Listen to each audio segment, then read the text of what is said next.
We're going to go ahead. We're going to take another look at this, and I'm going to actually try to make sure that I say things that are going to help Greg instead of just talking about what's going on, right? I'm going to be talking about the things he did good, some of the things he could start doing, some of the things that he did wrong.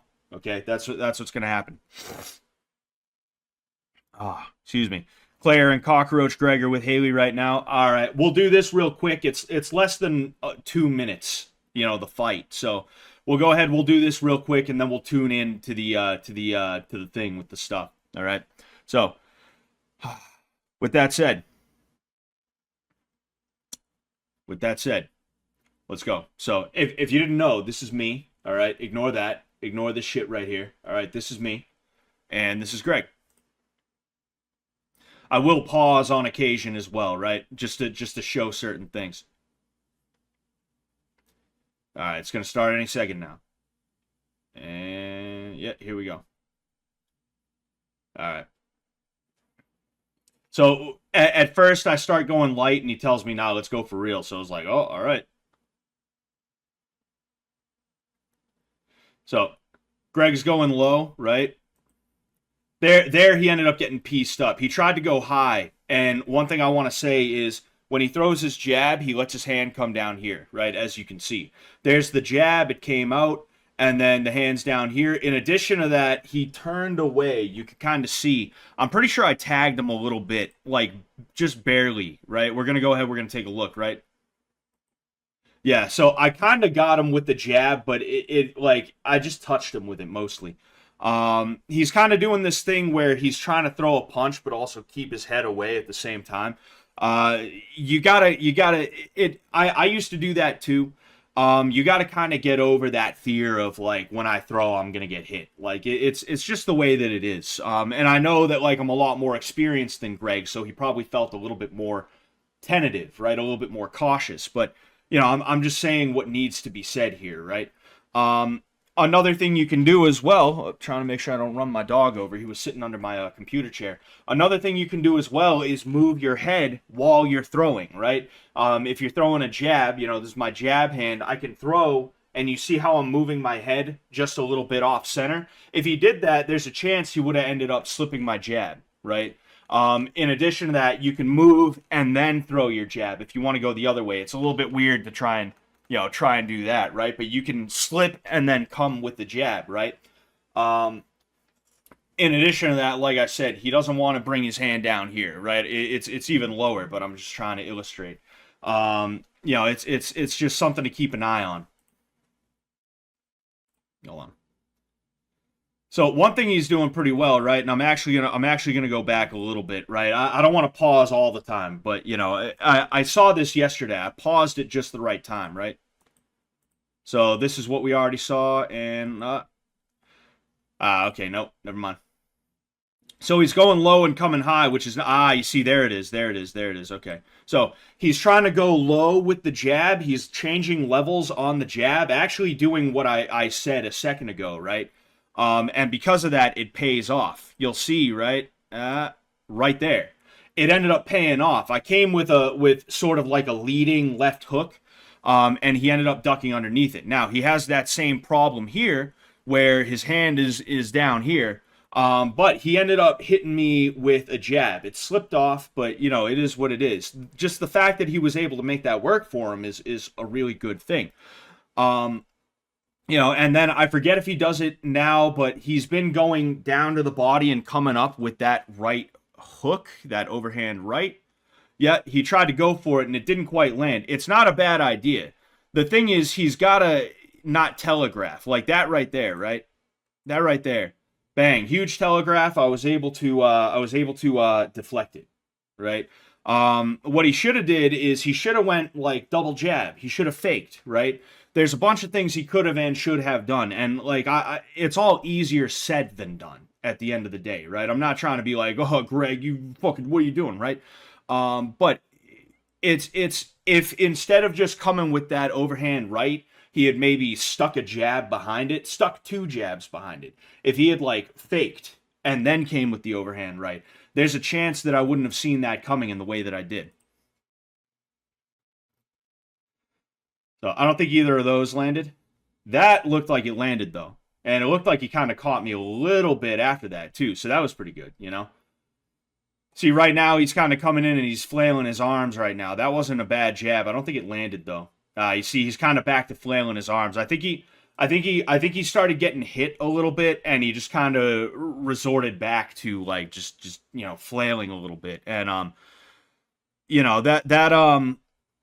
like it's really hard not to go back to instincts when it comes to a fight. It's really hard. You can train for like years, and then the second you get into a fight, it all goes out the window. And in fact, that's what happens with a lot of people. People talk about that all the time.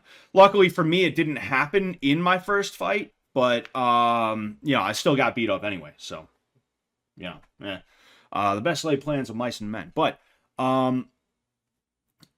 overall, like, I think he should have stuck with leading with that jab. I mean, he definitely should have stuck with leading with the jab, right?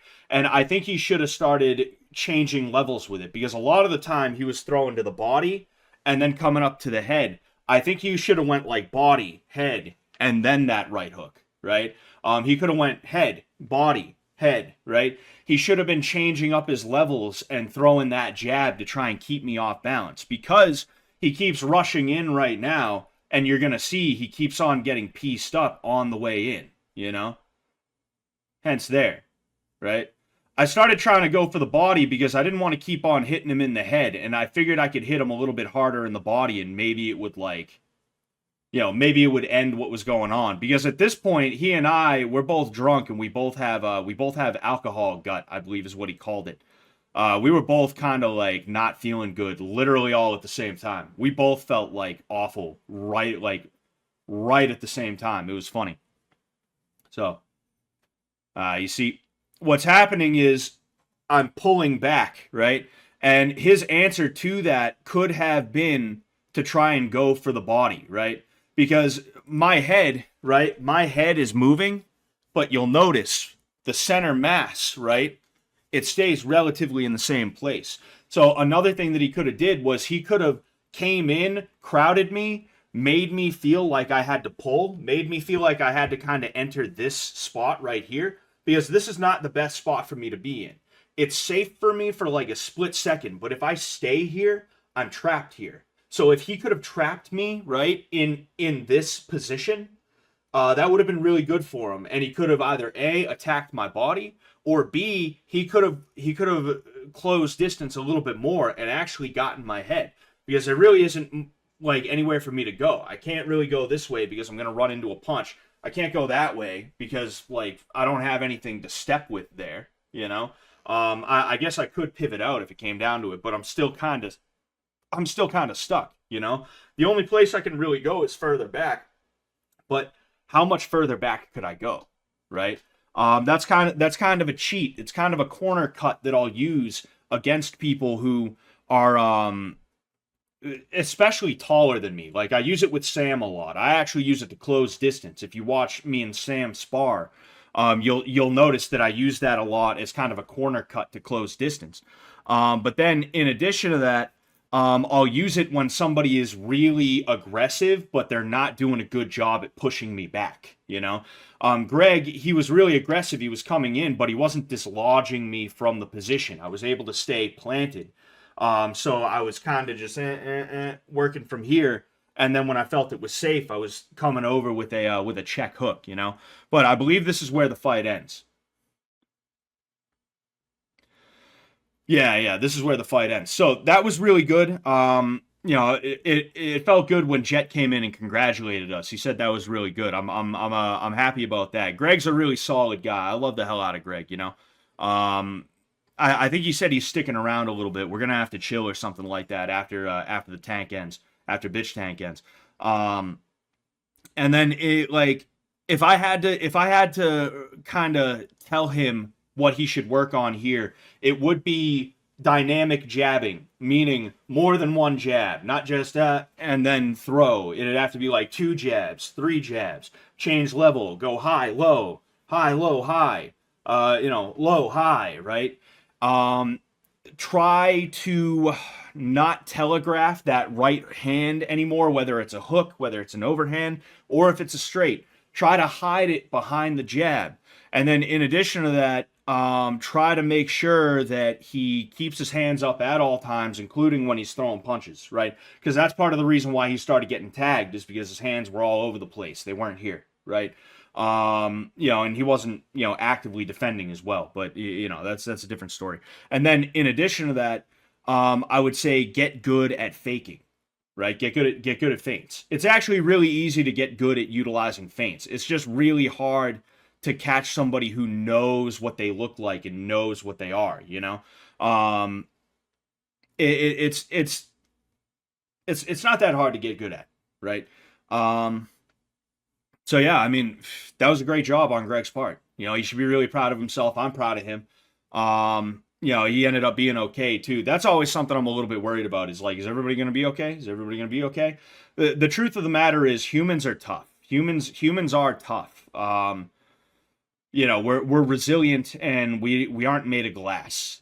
So like, even though we're learning more and more about CTE and all this other stuff, and it's like a big deal, it's not good. It's definitely not good. That doesn't mean that like one tussle, one Donnybrook, one barn burner in the lab during bitch tank is going to be the downfall of Greg or anything like that.